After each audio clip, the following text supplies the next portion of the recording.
नमस्कार, आप देख रहे हैं BN24 और मैं राजेंद्र प्रसाद। पंचायत समिति वार्ड नंबर 16 के उपचुनाव 25 नवंबर को होने जा रहे हैं और दोनों ही पार्टियों ने अपने अपने उम्मीदवारों को लेकर जनता के सामने प्रचार तेज कर दिया गया है। आज हमारे बीच में बरनाला भाजपा मंडल मीडिया प्रभारी अशोक जोरवाल उपस्थित है, तो इनसे बात करेंगे भाजपा के द्वारा किस प्रकार की रणनीति बनाकर चुनाव प्रचार किया जा रहा है और क्या इनके मायने हैं, जनता को किस प्रकार से वोट ये मांगेंगे। क्योंकि आज के अगर समय की हम बात करें तो जनता महंगाई को लेकर भी परेशान है, खाद को लेकर भी परेशान है और जहां सरकारें कह रही है कि विकास की हमने गंगा बही है, वहीं विकास को लेकर भी परेशान है। तो क्या कुछ रहने वाला है, इनका जो मुद्दे हैं वो किस प्रकार रहेंगे। तो अशोक जी, बहुत बहुत स्वागत है आपका, बहुत बहुत आभार कि आप हमसे जुड़े।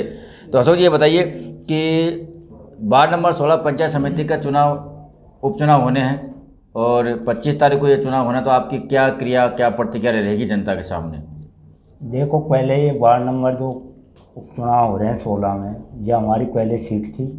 उस पर हम भारतीय जनता पार्टी के हमारे पंचायत समिति सदस्य मनराज सैनी जी के निधन होने के कारण हमारी पार्टी के आल कमान ने उनकी धर्मपत्नी को टिकट दिया है, प्रत्याशी बनाया है, जनता की आवाज़ पे बनाया है। जनता ने कहा आप उनको दो, इसलिए हमने हर सर्वे करके जनता की सहानुभूति के आधार पे हमने हमारी पार्टी ने पूरी सहमति ने इसको हम टिकट दिया है और हम ये सीट 100% चुनाव जीतेंगे।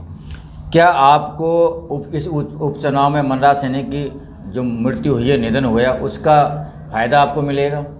देखो, मृत्यु जन्म ये तो खैर ईश्वर के हाथ की बात है। मैं इसको हमारी पार्टी के लिए बहुत सहनशील, युवा, कर्मनिष्ठ, व्यवहारशील मर्द थे।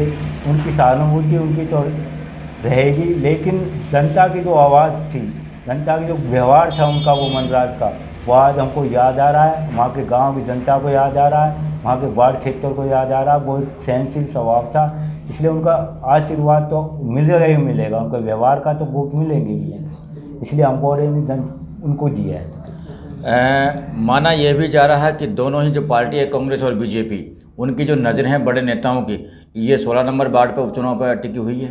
हाँ, ये तो हर चुनाव कोई सा भी हो, चाहे छोटा हो चाहे बड़ा हो, टिकी तो सबको रहती है। इस समय जैसे चुनाव हो रहे हैं, ये बिल्कुल हम हमारी बूथ वाई हम घर घर जाएंगे, घर घर हम हमारे भाई मनराज की धर्मपत्नी के लिए, हमारी जो पार्टी का प्रत्याशी है उसके लिए हम सब घर घर जा कर के वोट मांगेंगे, उनको हम जिताएंगे और उनको जिता करके हम भेजेंगे। कोई हमारी श्रद्धा सुमन और कुछ वो सच्ची श्रद्धांजलि होगी हमारी। माना यह भी जा रहा है कि जो अभी वार्ड नंबर 16 के जो उपचुनाव हो रहे हैं, वो भविष्य में एक विधायक का रुख तय करेगा और उधर अगर हम माने तो विधायक इंदिरा मीणा की जो प्रतिष्ठा वो दाव पर लगी है, क्योंकि वर्तमान में वो विधायक है। अगर उधर हम देखें तो बीजेपी के कई ऐसे नेता हैं जो टिकट की दौड़ में हैं, तो कहीं न कहीं दोनों नेताओं की नज़र इस पर वार्ड नंबर 16 पे है।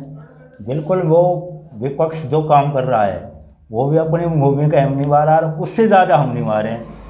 हम आपको जनता की आवाज़, जनता के कार्यशैली, जनता के विकास के आधार पर ही हमको वोट मिलते हैं। पहले भी हमको वोट मिले थे, पहले जो सीट काटी थी जब भी कांग्रेस लड़ी थी, जब भी हमने हमारे बीजेपी सीट काट के लाई थी, अब भी हम दोबारा सीट काट के लाएंगे और जो भी है हम अब भी जीतेंगे और जो आगे भी चुनाव जीतते रहेंगे। लेकिन जनता की अगर हम बात करें तो जनता दो चीज़ों पर अभी वो है। किसानों की अगर हम बात करें तो खाद को लेकर किसान बड़े चिंतित नज़र आ रहे हैं और महंगाई की अगर हम बात करें तो महंगाई को लेकर भी जनता बड़ी चिंतित नजर आ रही। तो इन दोनों चीज़ों को आप किस प्रकार जनता के सामने पेश आओगे? भाई, रहा किसान के लिए मामला, इनकी राजस्थान सरकार है, इनका स्थानीय विधायक है, इनको व्यवस्था करनी चाहिए थी। हम जो भी है उनको लेके आते हैं, खूब अलग वो खातों की व्यवस्था हो रही है, लेकिन जब सरकार यहाँ के जो वो के कैरेट जब नहीं आते तो अभी आपने कल या परसों का नमो नारायण जी का एक वक्तव्य तो आया था सामने, मीडिया से वो रूबरू हुए, तो उन्होंने कहा कि सेंट्रल गवर्नमेंट का है जो पूरा फंडा है खाद को लेकर, पूरा सेंट्रल गवर्नमेंट का है और राज्य सरकार का इसमें नाम मात्र सहयोग रहता है। तो इस बारे में आपका क्या कहना है? इस बारे में माननीय मंत्री जी ने कहा था, वो पहले फाइनेंस मिनिस्टर रहकर बैठे हुए हैं, लेकिन हमारे एक लोक स्पीकर ने अभी मीटिंग ली थी ओम बिरला जी ने, तो उन्होंने 8 कैरेट प्रतिदिन यहाँ के जो इन्हें भेजने के लिए है, लेकिन वहाँ से जो खाद आता है उसका पूरा सुचारू रूप यहाँ की सरकार करती है, नहीं कि वहाँ की सरकार केंद्र करती है। केंद्र सरकार यहाँ से भेजती है, सुचारू रूप काम करने को, उनकी देख रेख का इनको करना पड़ता है।